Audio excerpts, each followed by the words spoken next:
Welcome to Suji's cooking channel. இன்னைக்கு நம்ம சேனல்ல பன்னீர் ரோல் பண்றத பத்தி பார்க்கலாம் வாங்க. ஃபர்ஸ்ட் ஒரு பவுல் எடுத்து வச்சுக்கலாங்க. ஒரு 200 கிராம் அளவுக்கு பன்னீர் இந்த மாதிரி குட்டி குட்டி ஸ்லைஸா பண்ணி வச்சிருக்கேன்.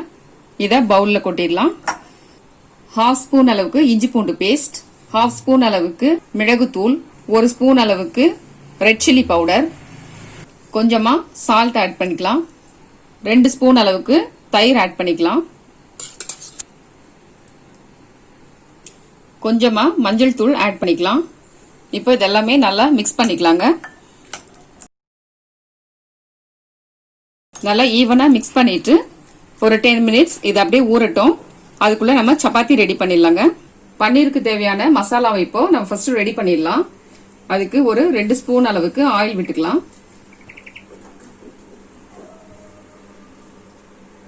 ஆயில் சூடானதும் பெரிய வெங்காயம் 2 எடுத்து பொடிசா நறுக்கி வச்சிருக்கேன். இது அதுல சேர்த்துடலாம்.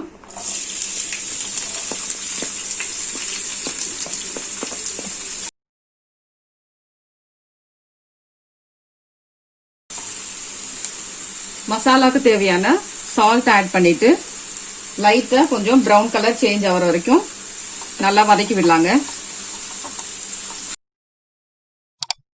ஆனியன் இந்த அளவுக்கு வதங்கினதும் பொடிசா கட் பண்ணி வச்சிருக்க கேப்சிகம் 1 ஆட் பண்ணிடலாம். ஒரு பச்சை மிளகாவை ஆட் பண்ணிடலாம்.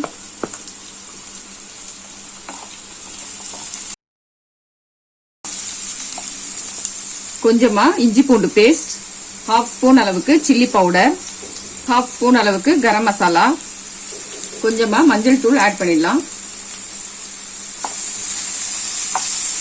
மசாலாலாம் நல்லா ஈவனா கிளறி விட்டு வதக்கணும்.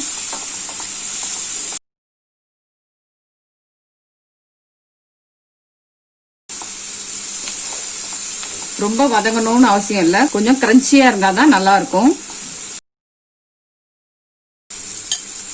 இது கூடவே மேரினேட் பண்ணி வச்சிருக்க பன்னீர் ஆட் பண்ணிடலாம். இதையும் நல்லா ஈவனா கலந்து விட்டுருங்க.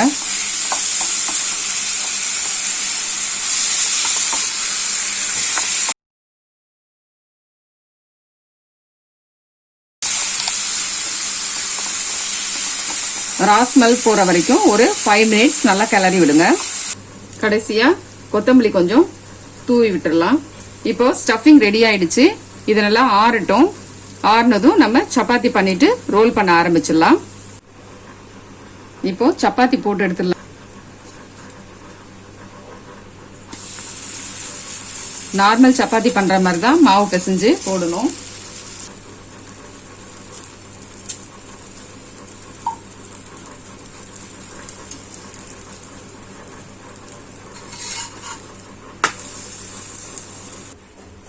சப்பாத்தி ரெடி ஆயிடுச்சு. இத ஒரு பிளேட்டுக்கு மாத்திக்கலாம். கொஞ்சமா